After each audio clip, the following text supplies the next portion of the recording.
Good morning, dear students. Myself Miss Dipti from Dip Scroll Park, and in today's lecture, we are going to continue the reading of History Chapter A14, The Struggle for Independence 1919.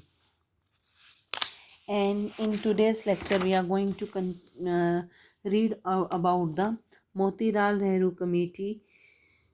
And so, Motilal Nehru Committee, an all party conference held in 1928, it was appointed a committee headed by Motilal Nehru to draft the constitution. The report is known as the Nehru Report. It recommended that India should be granted dominance status immediately. It also demanded fundamental rights for Indian people, but the demand was rejected. In December 1929, the Congress meet at Lahore in with Jawaharlal Nehru as the president, and in this session a resolution was passed to declare Puran Swaraj or complete independence.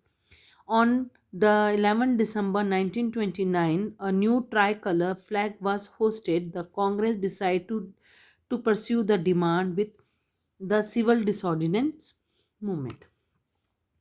So, uh, after the non-cooperation movement was there, so government was very much in threat that कि अगर एक दोबारा इन्होंने कहीं movement किया तो इससे ये होगा कि हमें देश को आज़ाद ही ना करना पड़े। तो उन्होंने क्या, गवर्नमेंट ने they have British government play a game with the Indian पर की भी उन्होंने एक कमेटी बनाई और उसमें कहा कि भी आप जो रिकमेंडेशंस करेंगे वो एज एन उनको हम अप्रूव करेंगे, जिसको उनका जो इसका जो कमेटी बनाएगी उसका हेड थे Motilal Nehru, who was the prime who is the father of Pandit Jawaharlal Nehru. तो नेहरू, उसको नेहरू रिपोर्ट भी कहा जाता है।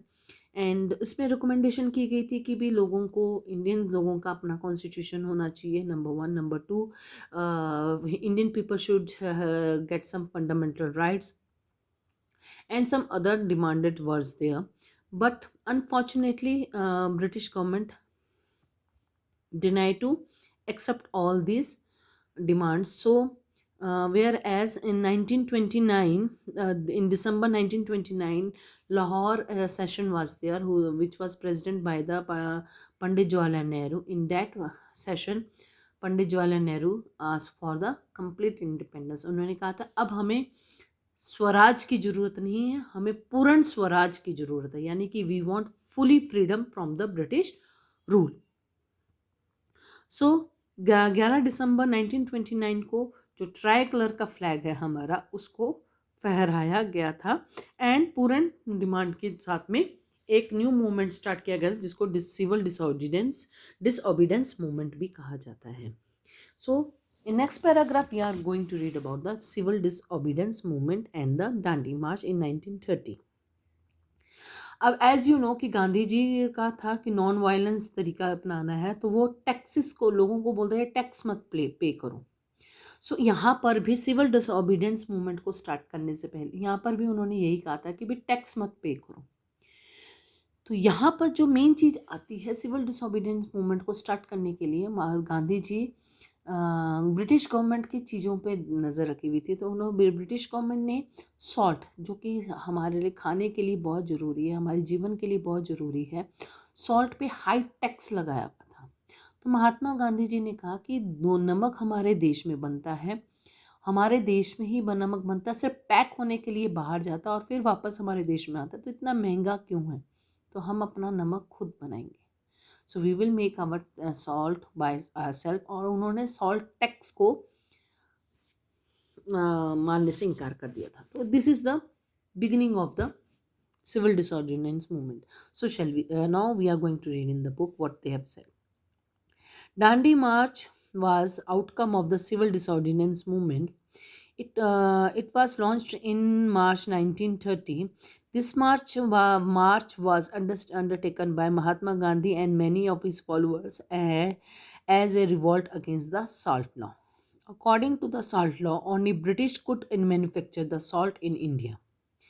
On 12th March 1930, Gandhiji, along with with 78 volunteers, started Dandi March from Sabarmati Ashram. They covered a distance of 241 miles and reached Dandi on 6th April 1930. Gandhiji picked a handful of salt from the seashore and broke the salt law. In the south, Raja Gopalachari made a similar march from Trichinapalli to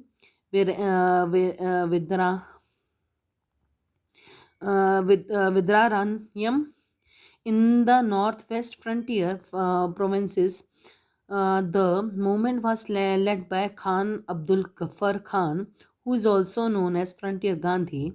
The movement of civil disobedience spread throughout the country with Hartal demonstration and boycotts. Gandhiji was arrested on 4th May 1930.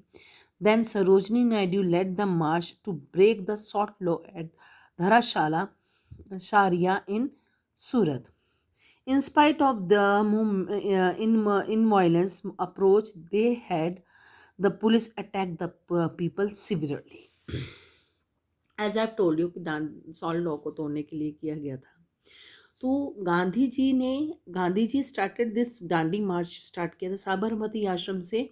डांडी के लिए गए थे. डांडी कहाँ है? गुजरात में. गुजरात के coast पे एक छोटी सी जगह है जहाँ पे नमक बनाया जाता है.